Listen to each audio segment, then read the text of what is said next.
안녕하세요. 왔다맘입니다. 모든 부모님들의 바람이죠.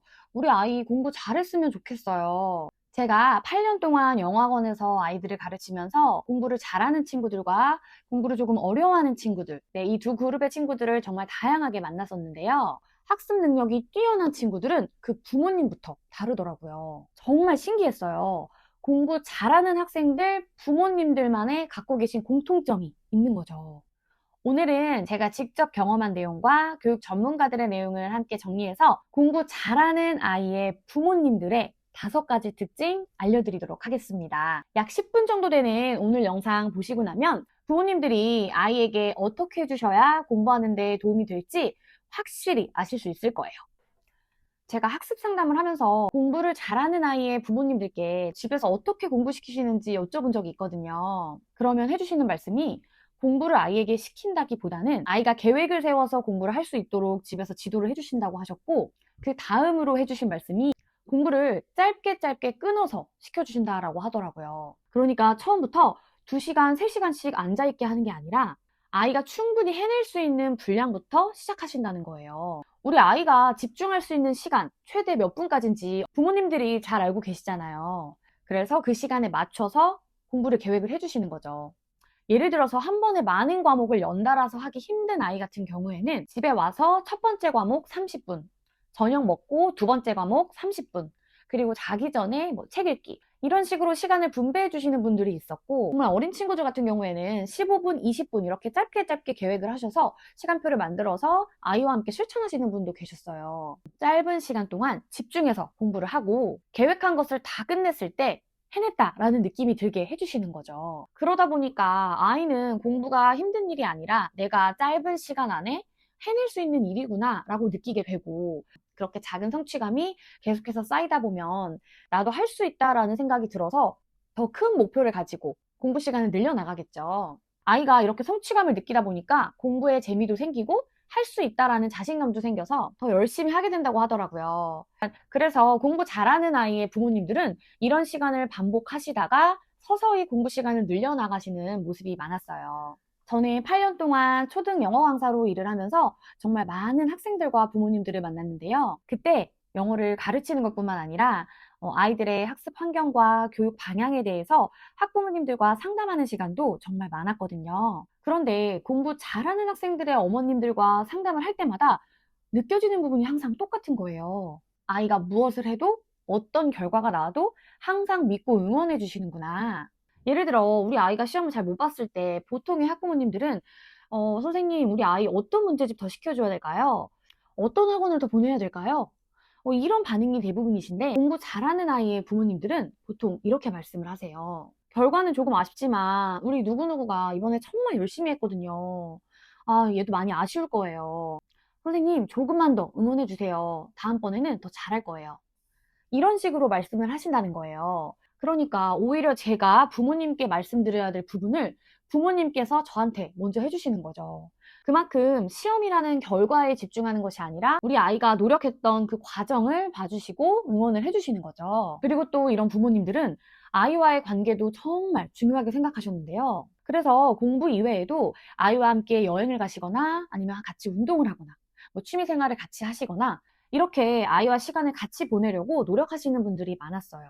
교육 전문가들도 부모와 친구와의 관계가 안정적이고 행복해야 공부에 집중할 수 있다라고 이야기하거든요. 생각해보면 너무 당연한 이야기죠. 아이가 늘 불안하고 눈치만 보는 환경에서는 공부에 집중하기가 쉽지 않겠죠. 그래서 아이가 무엇을 하든 어떤 결과가 나오든 항상 믿어주고 응원해주고, 동시에 부모와의 관계에서 정서적인 안정감을 느끼도록 만들어주셨어요. 공부 잘하는 아이들은 시간을 허투루 보내지 않습니다.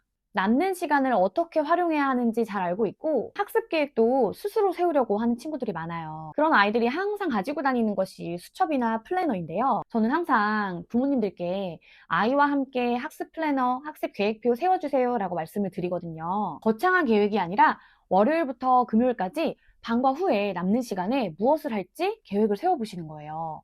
어느 요일에 어떤 과목을 공부하고 어떤 숙제를 하고 책은 언제 읽을지, 이런 작은 계획들을 부모님과 하나씩 천천히 정해보는 거예요. 이 과정에서 아이가 자연스럽게 시간 관리하는 방법과 규칙적인 생활 습관을 익힐 수 있게 되는데, 어릴 때부터 이런 습관이 잘 잡히면 중고등학교 가서도 부모님이 시키지 않아도 아이가 스스로 학습 계획표 세워서 실천하는 힘이 생기거든요.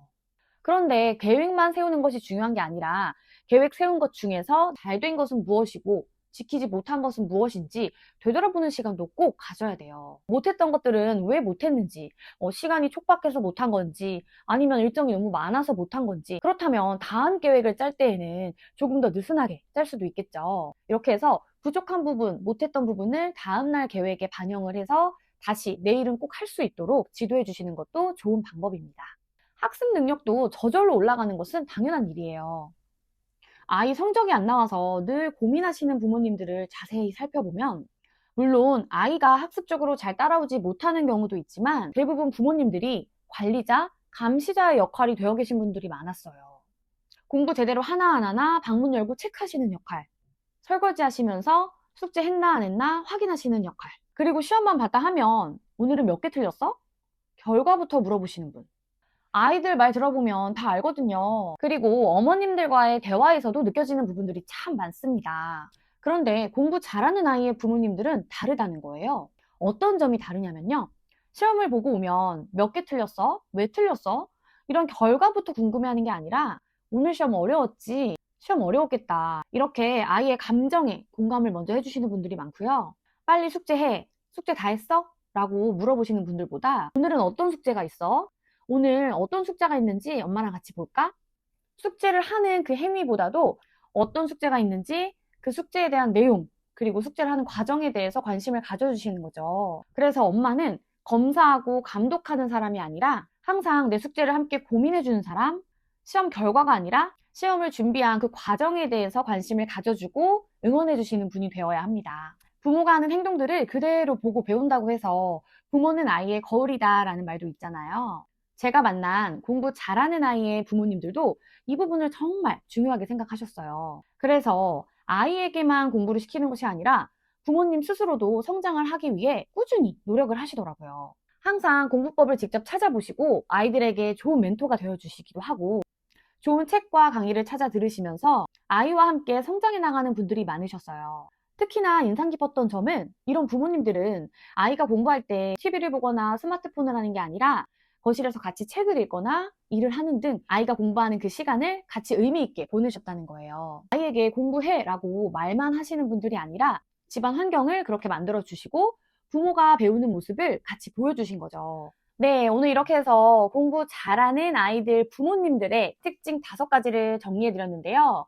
제가 직접 학원 강사를 하면서 경험한 것을 바탕으로 이렇게 이야기를 나눠드렸는데 도움이 되셨을 거라고 생각을 합니다. 사실 오늘 말씀드린 5가지를 보면 엄청난 비법이나 특별한 교육법은 없습니다. 하지만 부모님들이 노력하고 계신다라는 공통점이 있었죠. 아이를 바꾸려고 하기보단 부모가 먼저 달라진다는 거였어요. 이런 부모님들은 아이가 해나가는 과정을 응원해주고 아이의 감정에 공감해주고 좋은 습관을 만들 수 있도록 도와주고, 부모 역시 끊임없이 배우고 성장하는 분들이셨어요. 오늘 영상을 통해서 부모님들도 성장하고 그리고 우리 아이들도 성장할 수 있는 그런 계기가 되었으면 좋겠고요. 우리 부모님들의 교육 방향을 다시 한번 생각해 보실 수 있는 시간도 되셨으면 좋겠습니다. 끝까지 시청해 주셔서 감사합니다.